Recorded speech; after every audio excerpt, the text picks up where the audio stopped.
হিজরা ইলাল বাইত হজের মৌসুমে নবী মুস্তাফা আপন রওজা ছেড়ে দিয়ে আমি মক্কাতুল মুকাররমা হজ করতে চলে যাই। সাহাবীরা রে, নবী মুস্তাফা জানাইতে আছি, চলো চলো আমি আমার রওজা ছিড়ি। আমি যখন আল্লাহর ঘর কাবার কাছে উপস্থিত হয়ে যাই, হওয়ার পরে আমি আল্লাহর ঘর কাবাকে তাওয়াফ করি। সেই কাবাটায় আমি নিজে হাতটা লাগিয়ে দিই, আমি নবী মুস্তাফা রহমতে হাতটা লাগাই দিই।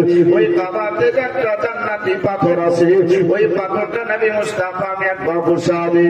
আমি নবী মুস্তাফা রহমতে হাতটা বুলাই দিয়ে আমি নবী মুস্তাফা সাল্লাল্লাহু আলাইহি ওয়াসাল্লাম সেই জায়গায় নামাজটা পড়ার পরে আল্লাহর কাছে হাতটা তুলে দোয়া করে আমি নবী মুস্তাফা সাল্লাল্লাহু আলাইহি ওয়াসাল্লাম এইভাবে দেখো একটার পর একটা কাজ করব, যেগুলো করতে হয় আমি সমস্ত সেই কাজগুলো করে আমি নবী মুস্তাফা